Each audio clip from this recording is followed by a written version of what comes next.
WorldNetDaily columnist Gina Loudon wrote an article where she claims that Obamacare causes suicide. I don't even know why I give these people airtime, why I bother.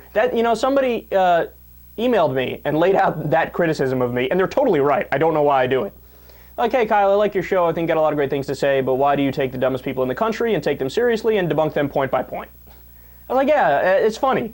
I treat raving lunatics as if it's like, an equal counterpart in a debate.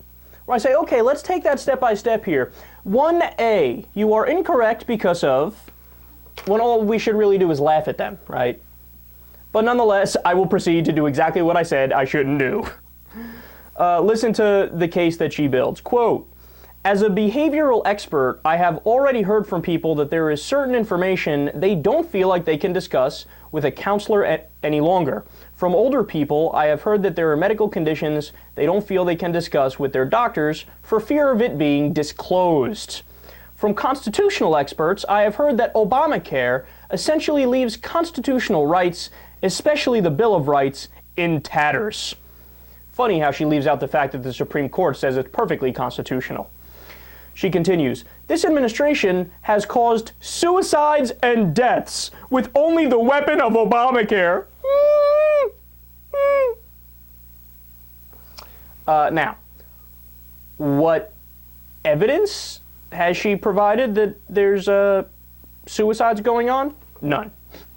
Absolutely none. Not a single shred of evidence, not a single person, nothing. Nothing that actually happened in this real world that you and I are living. She just blanketly asserts it, and that's it. She just says, this is a fact, and that's it. Then she backs away. Obamacare causes suicide. Anyway, moving along. No, you kind of need to prove that case. So what does she cite? She says, quote, a 75-year-old widower sits quietly with a pistol pointed at his chest. He feels completely alone, betrayed by the country he fought for. His most private data was stolen when a laptop was taken from a cafeteria at the Department of Health and Human Services. Someone posted all of his information publicly, and now he fears his most private information will be made public. There are secrets of a man's heart that he once kept a secret. He regrets the day when he went for counseling to gain control over his pornography addiction. How could this happen and threaten his legacy after so many years of living responsibly? He cannot deal with that reality. Oh, that is such a touching story. It's a shame that it's totally fictional. In fact, she gives multiple examples. Every single one of them is fictional.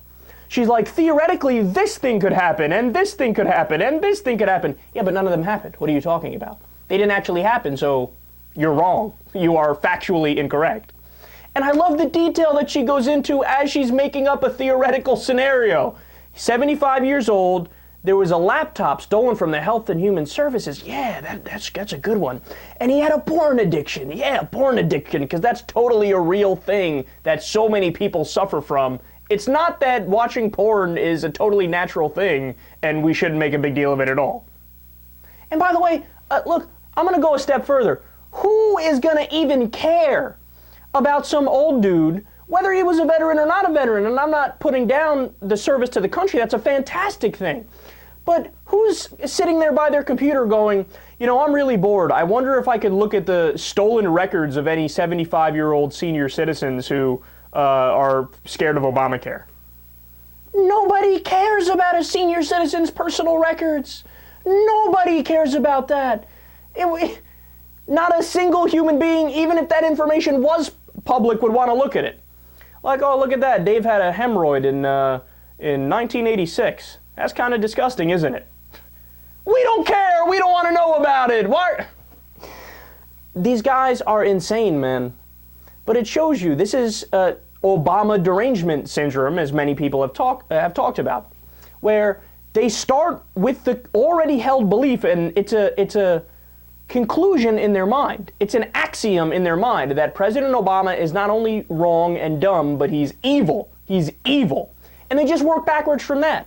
So you can rationalize saying any crazy shit you want, including a healthcare law which actually prevents people from dying early.